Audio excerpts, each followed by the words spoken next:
Olá, vamos falar sobre investimentos. Então, vamos trazer para vocês aqui mais uma empresa para que vocês possam conhecer também um pouquinho da sua trajetória e também conhecer um pouquinho de como está a situação econômica e financeira dessa empresa, já que para você comprar ações de uma empresa, o ideal é minimizar os riscos, né? E quando a gente fala em minimizar os riscos, é justamente escolher uma empresa que esteja com uma boa situação financeira, uma empresa que esteja com um endividamento adequado e que também, naturalmente, que essa empresa seja lucrativa. Então, com isso, você estará minimizando os riscos do seu investimento. E, naturalmente, também que para investir numa empresa, você está entrando de sócio. E para entrar de sócio, nada como também conhecer um pouquinho da história, da trajetória, de onde vem essa empresa, e aí, consequentemente, você consegue também enxergar, ou pelo menos ter uma previsão para onde vai essa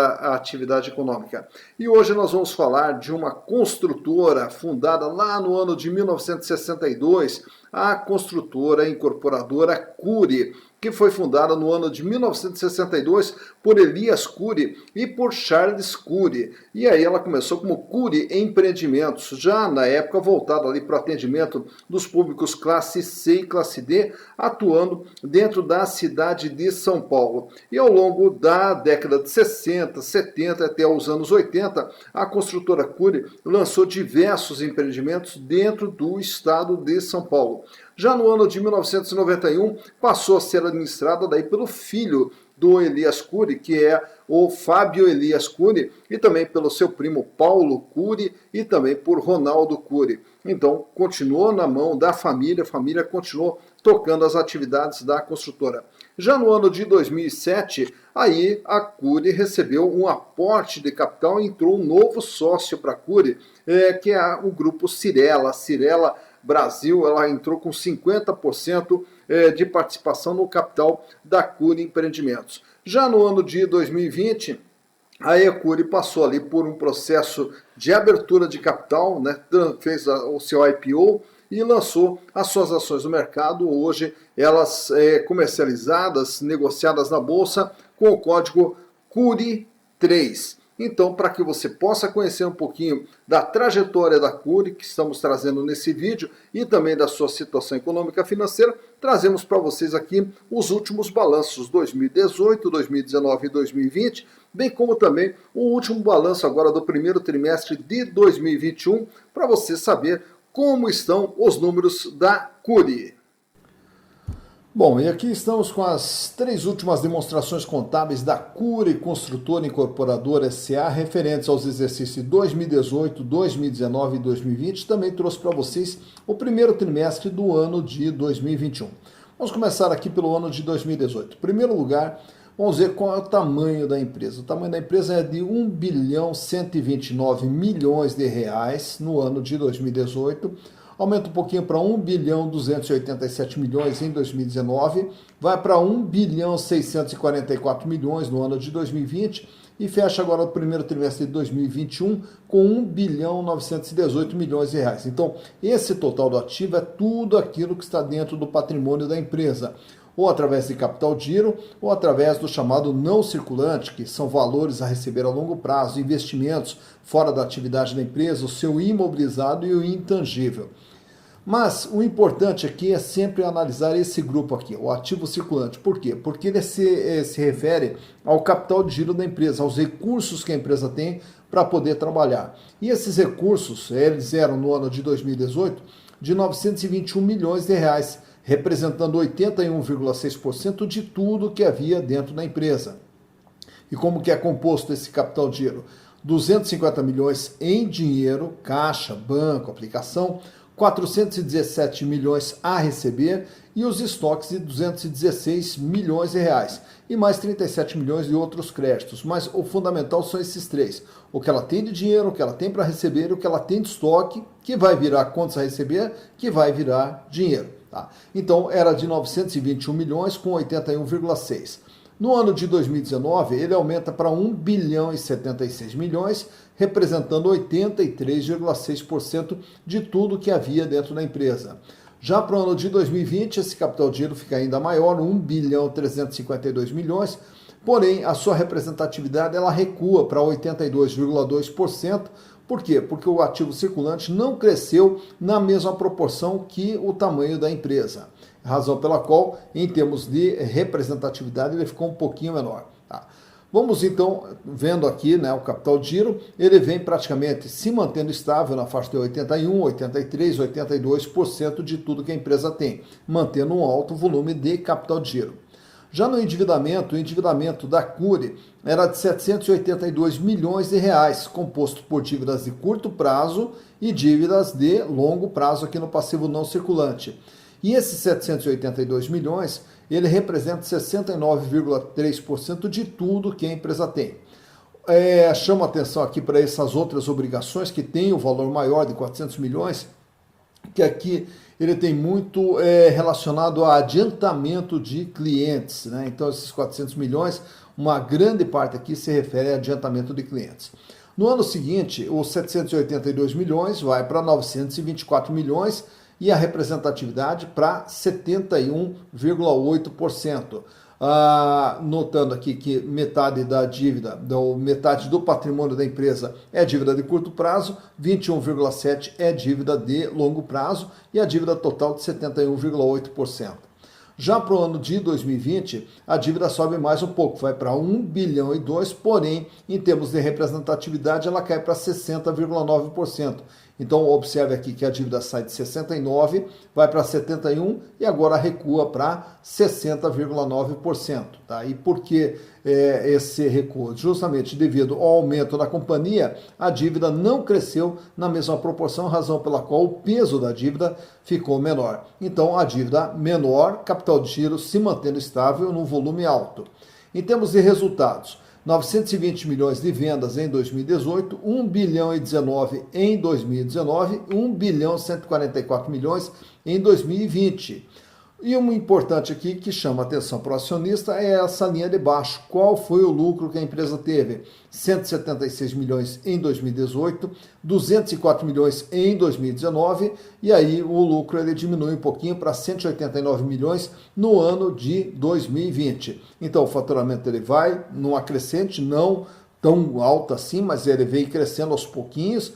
O lucro de 176 sobe para 204 e recua para 189 milhões, praticamente 190 milhões de lucro no ano de 2020. O que dá para observar que o ano de 2020 foi um ótimo ano para a Cury, já que o faturamento aumentou, mantém um volume relativamente alto aqui e uma margem alta de lucro e o capital de giro está melhor. Aproveitando aqui, eu já trouxe também o primeiro trimestre de 2020.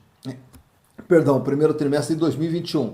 1 bilhão 612 de capital de giro, 84,1. Você veja que 83 ele recua para 82 e agora sobe para 84%. Sendo que o contas a receber aqui foi para 770 milhões, né, e os estoques para 382 milhões.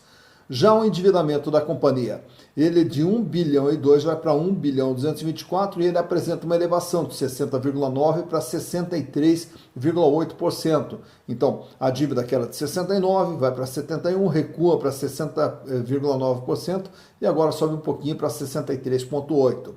Já o faturamento, 339 milhões e o lucro nesses 3 primeiros meses de 52 milhões, mantendo aqui uma margem de 15,3%.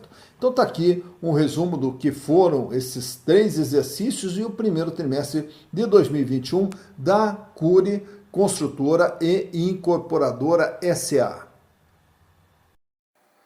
E aproveito e trago para vocês também aqui os gráficos aqui dos índices de liquidez. E o que são os índices de liquidez? Eles que vão medir a capacidade de pagamento da empresa em relação às suas obrigações e nos dar uma amostra, né, de como que está a situação financeira, se a empresa trabalha com folga financeira ou não. As 3 primeiras barrinhas que nós temos ali trata da liquidez geral. Liquidez geral, capacidade de pagamento no curto, médio e longo prazo. No ano de 2018, a Cury tinha uma liquidez geral de 1,41. Aí ela recua um pouquinho para 1,36 e sobe agora no ano de 2020 para 1,60. Isso quer dizer, para cada R$1 de dívida, a empresa dispõe de R$1,60. paga e sobra bastante, uma situação financeira bastante confortável. Já as outras três barrinhas tratam da liquidez corrente, capacidade de pagamento no curto prazo, no ano corrente. Ela consegue pagar suas dívidas?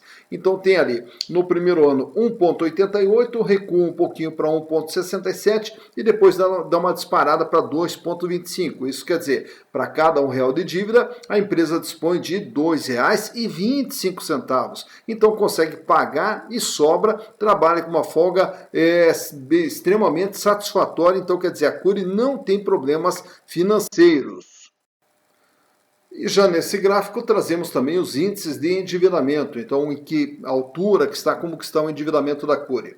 Ele, no primeiro exercício de 2018, fechou em 69,3%, sobe para 71,7% e recua para 60,9%. Isso quer dizer, de tudo que a empresa tem dentro do seu ativo, ela deve 60,9%, portanto, é o tamanho da dívida. De tudo que ela tem, ela deve 60,9%, uma dívida que está em queda em relação aos anos anteriores. E por fim, agora também os índices de rentabilidade, quanto que a empresa ganha. Começando ali pela margem líquida, que trata do quanto ela ganha em relação àquilo que ela gera de receitas. No primeiro ano, em 2018, 19,1%, sobe para 20%, e no ano de 2020 recua para 16,6%. De tudo que ela fatura, ela ganha 16,6%, é a sua margem. As outras três barrinhas tratam da rentabilidade do ativo, quanto que ela ganha em relação a tudo que foi investido dentro da empresa. 15,6% em 2018, 15,8% em 2019 e daí um recuo para 11,6% no ano de 2020. Em relação a todo investimento na empresa, ela gera um ganho de 11,6%. Já em relação aos acionistas, ao investimento feito no PL, no primeiro ano 50,7%, no segundo ano 56,1% e no último ano, agora 2020, 29,6%. Isso quer dizer, os acionistas que têm ações dentro da Cury ganharam nesse último ano 29,6%, que é o lucro em relação ao investimento feito dentro da atividade. Está aí, então os números da Cury e agora você já passa a conhecer. E lembrando que essa empresa aqui foi uma sugestão até de um inscrito nosso aqui, o Gibran. Gibran, valeu, muito obrigado aí pela sugestão. E você também pode sugerir outras empresas que queira que a gente analise aí. É só entrar em contato aqui com o nosso canal. Se inscreve, curta, ative aí o sininho das notificações para você receber as notificações quando aparecerem vídeos novos, que sempre vão estar aparecendo aqui para vocês de diversas empresas. Então se inscreva aí, participa aí junto do nosso canal. E aí você manda a sua sugestão aqui pelo próprio canal mesmo, ou também lá nas mídias sociais. Procura lá Silas Negraf nas mídias sociais e pode também mandar a sua sugestão pelas mídias sociais e teremos o maior prazer em lhes atender, até porque o canal Silas Negraf é feito para você. E a ideia do canal é justamente mostrar para vocês como que estão as empresas aqui no Brasil, as empresas que são negociadas na Bolsa. Então, para você conhecer um pouquinho não só da sua história, mas também da sua situação econômica e financeira, e com isso poder fazer seus investimentos de uma forma mais segura, já que investimentos em ações é um investimento de risco. Então o que nós devemos fazer? Tentar minimizar os riscos para poder tentar, né, na sequência, ampliar também a nossa rentabilidade e fazer com que as nossas aplicações sejam feitas de forma muito consciente. E aí, consequentemente, há uma possibilidade maior de sucesso. Dito isso, bons investimentos para você!